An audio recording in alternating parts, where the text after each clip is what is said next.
Halo semuanya, selamat datang kembali di channel Squeeze Senpai. Terima kasih untuk kalian yang sudah mengklik video ini. Kali ini kembali lagi saya akan melanjutkan pembahasan light novel Nanomachine chapter 82. Sebelumnya bagi teman-teman yang belum menonton video sebelumnya, saya sarankan untuk menonton video-video sebelumnya terlebih dahulu, agar pembahasan kali ini bisa lebih gampang dipahami. Oke, tanpa berlama-lama lagi, mari kita bahas. Chapter 82 kali ini diawali dengan situasi ruang medis yang sangat berbeda dari biasanya. Ada banyak pasien yang berteriak kesakitan. Padahal, masih beberapa hari lagi sampai tes ketiga dilaksanakan. Tapi sudah ada begitu banyak pasien di sini. Menyikapi situasi ini, ada satu orang yang terlihat sangat bahagia. Yap, orang tersebut adalah Tabib Baek Jongmeng. Terima kasih Yewon, ucap Tabib Baek dalam hatinya. Tabib Baek merasa sangat kesepian sebelumnya, terlebih saat Yewon dikirim ke penjara gua. Tetapi kini, setelah Yewon keluar dari penjara gua, ia memberikan hadiah untuk Tabib Baek, yaitu banyaknya pasien yang sedang mengantri di ruang medis. Saking banyaknya pasien, Tabib Baek sampai harus memilih pasien mana yang akan ia tangani terlebih dahulu. Situasi ini seperti surga bagi Tabib Baek. Baiklah, aku akan mengobatimu terlebih dahulu, kata Tabib Baek kepada Chun Yuchan. Tabib Baek memilih Yuchan untuk diobati terlebih dahulu karena ia telah kehilangan banyak darah dan lukanya hanya sekedar diikat untuk menghentikan pendarahan. Ada banyak instruktur juga kali ini di ruang medis.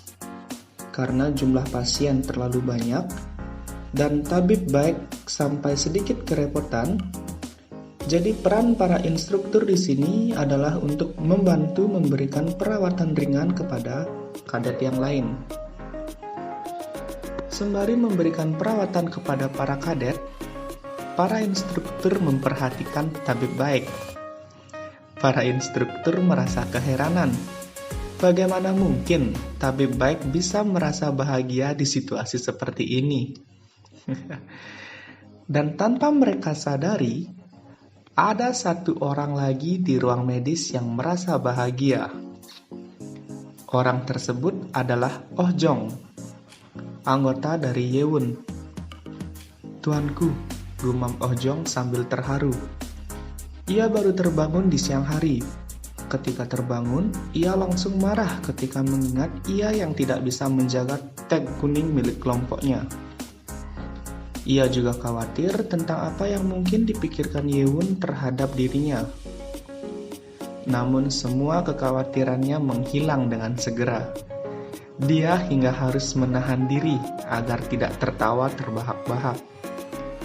Kemarahannya seketika padam ketika melihat Ha Il-ming, Chun Yuchan, dan para anggota mereka dibawa ke ruang medis dengan cedera berat. Tuanku, saya akan melayani Anda seumur hidup saya, pikir Oh Jong dalam hati sembari kegirangan. Scene pun sedikit berpindah ke para instruktur yang merumpi di ruang medis. Mereka membicarakan sebagaimana cepatnya perkembangan dari Yewon. Yewon yang hanya seorang anak lemah yang bahkan tidak memiliki neigong ketika tes masuk akademi, kini bahkan bisa menundukkan instruktur senior Ho Jin Chang dengan satu formasi serangan. Terlebih, kini ia bahkan mengalahkan Chun Yuchan yang merupakan salah satu kadet terkuat baik individu maupun kelompoknya. Pembicaraan mereka berlanjut, di mana mereka semua sependapat bahwa Akademi Iblis Angkatan ini sangat penuh dengan kejutan. terlebih di dalam kompetisi perebutan ahli waris. Situasi ini bahkan membuat mereka kesulitan menebak akan seperti apa ke depannya kompetisi ini akan berlanjut. Shin kemudian berpindah ke kantor guardian kiri yaitu Lee Ha-meng. Di hadapannya, kini telah terbaring kadet 108 yaitu Ha Il-ming dengan kondisi telanjang, di mana kondisi tubuhnya sangat mengerikan. Hal ini bisa terjadi akibat dari darah yang mengalir mundur akibat penggunaan skill Demonic Blood Reversal. Shin kemudian berlanjut dengan guardian kiri yang melakukan sesuatu untuk membangunkan Ha Il-ming. Tak perlu waktu lama, Ha Il-ming pun terbangun. Ia tampak terkejut karena ia telanjang. Terlebih lagi ia berada di kantor guardian kiri. Ha Il-ming tidak begitu mengingat apa yang telah terjadi. Yang ia ingat terakhir adalah ketika ia bertarung melawan Ye-won. Sejenak ia terdiam, kemudian kepalanya terasa sakit. Itu terjadi karena ia sedikit mengingat kembali tinju Ye-won yang membuat kepalanya hancur sebelum ia pingsan. Kemudian cerita berlanjut dengan interogasi intens dari guardian kiri terhadap Ha Il-ming. Di sini, guardian kiri bertanya tentang bagaimana Ha Il-ming bisa mempelajari teknik terlarang tersebut. Ha Il-ming pun terkejut.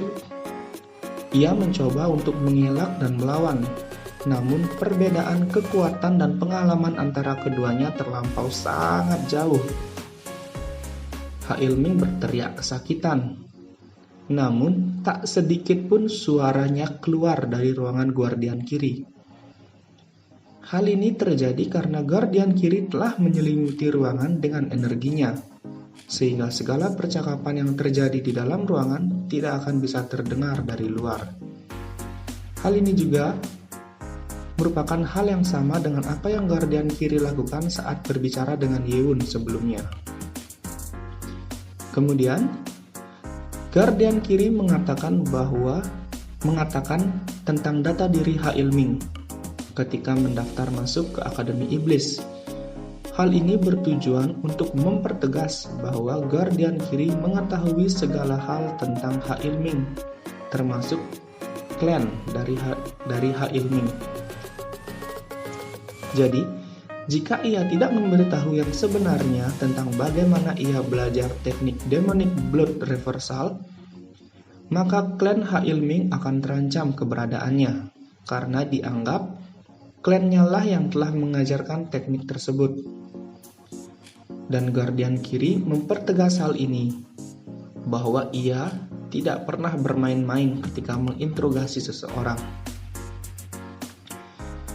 Teknik Demonic Blood Reversal merupakan teknik terlarang yang mana seluruh buku yang berisi tentang ajaran teknik tersebut sudah dihancurkan.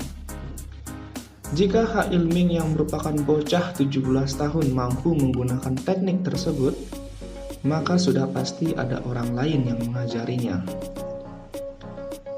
Ha Il-ming tetap tidak berbicara, bahkan setelah ancaman dan siksaan dari guardian kiri. Jadi kau ingin klanmu berada dalam ambang kehancuran karenamu, bentak guardian kiri sembari memelintir kaki Ha Il-ming. Kemudian guardian kiri berjalan mendekati Ha Il-ming. Ia kemudian mencekik Ha Il-ming dan mengatakan bahwa ia mengetahui segala hal tentang klan dari Ha Il-ming. Sejenak Ha Il-ming terlihat akan berbicara. Guardian kiri pun terlihat akan tersenyum. Namun belum sepenuhnya senyuman terlihat di wajah guardian kiri, Ha Il-ming terlihat mengunyah sesuatu dan darah mulai merembes keluar dari mulutnya. Di sini Ha Il-ming menggigit lidahnya sendiri sebagai upaya untuk bunuh diri. Guardian kiri yang menyadari hal itu segera mencoba untuk membuka mulut Ha Il-ming. Namun Ha Il-ming seketika itu juga menggunakan teknik Demonic Blood Reversalnya sebagai upaya tambahan untuk bunuh diri. Mata Ha Ilming penuh dengan kemarahan sebelum kematiannya. Guardian kiri mencoba menenangkan energi internalnya sebagai upaya untuk tetap menghidupkannya. Namun semuanya sia-sia. Ha Ilming kemudian menggigil dan langsung mati. Guardian kiri kemudian segera menulis laporan tentang kejadian ini. Scene kemudian berpindah ketika makan malam. Ada sekitar 50 kadet yang menunggu di luar tempat makan. Ketika kadet yang mereka tunggu terlihat berjalan menuju asrama, ke-50 kadet tersebut pun mulai berteriak, "Itu dia! Dia di sana! Itu dia! Pangeran Chun Ye-won!" Para kadet pun mulai berdecak kagum ketika Ye-won berjalan dengan lebih dari 25 kadet berbaris rapi di belakangnya. Para kadet pun bergegas dan saling berlomba untuk menghampiri Ye-won. Ye-won dan anggotanya menjadi terkejut dengan situasi ini. Saking banyaknya kadet yang mencoba mendekati Ye-won, Hubong dan anggota Ye-won lainnya sampai harus menghalangi mereka.